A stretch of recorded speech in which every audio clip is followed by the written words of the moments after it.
midnight, an empty train station, Newark, New Jersey.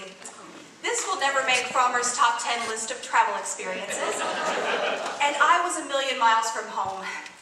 I grew up an hour south of here, a town of 1,000 people where nobody locks their doors. The big question is whether you go to the Methodist church or the Baptist church. And everyone smiles and waves at everyone, whether they know you or not, whether they like you or not. I came to New York straight out of college with no money, and so a friend suggested that I move to Newark because it was an up-and-coming area, just a short train ride from the city. Yeah, he lied. I had to take the bus to the train to the city, the subway to my work, so my commute was about an hour and a half each way.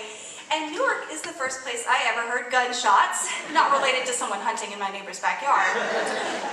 But I figured it's just a place to sleep, you know? I mean, I came to New York for theater, and I did it. I worked during the day at a French theater as a receptionist for next to nothing, and at night I was a playwright and a director in this little feminist theater for exactly no money. And so I really only saw Newark early in the morning and late at night, and I did my best to keep my head down and try to tune out the rampant poverty and crime around me because I didn't know how to process it.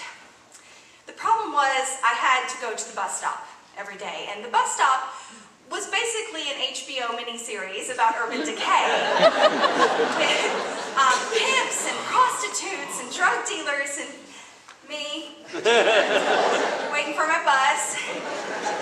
They would gather around me and say provoking remarks, often sexual in nature, and I tried to be a jaded New Yorker who heard it all before, but I was terrified, and so I had a plan. I would just hide in the empty train station by myself for the 20 minutes it took for my bus to get there and run across the street when it did. And for a long time, this was great, until this one night. I was sitting on a bench and a homeless man sat down right next to me and he said, "I want some money." I knew the drill. Don't make eye contact, don't engage in conversation, just pull out some change and hand it to him. But he wouldn't take it. He said, "I want money, not change." My heart started to pound. This isn't how this was supposed to go. I looked into his face for the first time and I said, "I'm sorry, sir, I don't have any cash."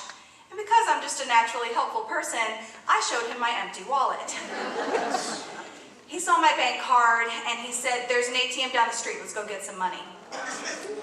Yeah, I didn't like the idea of going to a second, more secluded location with this guy, and the truth was I didn't have enough money for the $20 minimum withdrawal. When I told him that, though, he became enraged. He said, "You're gonna get me some money, bitch. You wouldn't be the first person I killed." I considered running, but I'm slow, and I figured I would just piss him off even more, so I did what I do best when I am nervous. I started talking. I said, "I know you think I have money. I really don't. I don't have it as bad as you do, but I'm sleeping on my floor right now because I can't afford furniture. And most days I have like ramen noodles and a banana. Not that I've lost any weight since I moved here." He didn't laugh. I said, "No offense, but if I did have money, I wouldn't live in Newark." He didn't really look all that offended by that. And then I figured these were my last words, so I ought to make them good, because I told him something I'd been holding in since I moved to New York, and I said, "You know, people from home call and they say, 'Oh my God, New York City, that's so exciting.' And I don't have the heart to tell them, no, it's actually Newark. And I also don't know how to say that I really hate it up here. I think it's loud and dirty and expensive, and everybody's always in a bad mood, and I feel like a really stupid cliche, the country girl who comes to New York to change the world with her theater. I'm not going to change the world. You know, my theater, it sucks, actually. And I'm probably going to die here tonight because I'm too proud to admit that I don't belong here." And then I got really sappy, and I said, "I really miss my mom." "I miss sweet tea and porch swings and people smiling at me, so would you please not kill me so I can see those things again, please?" And I hadn't looked at him in a while, afraid of what I would see, but I had to look. And his face had completely transformed. And he moved toward me and pulled me into a bear hug. And you know, it was my first human contact in months, actually.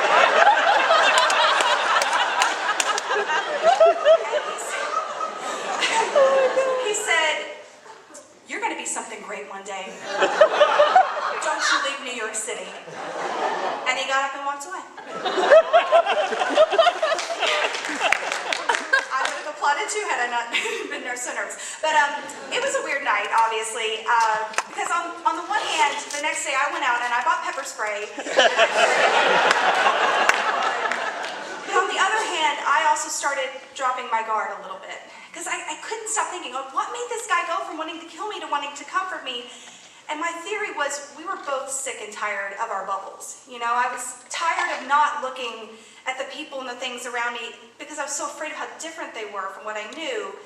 And I bet he was probably pretty tired of people never looking at or talking to him. Thank you.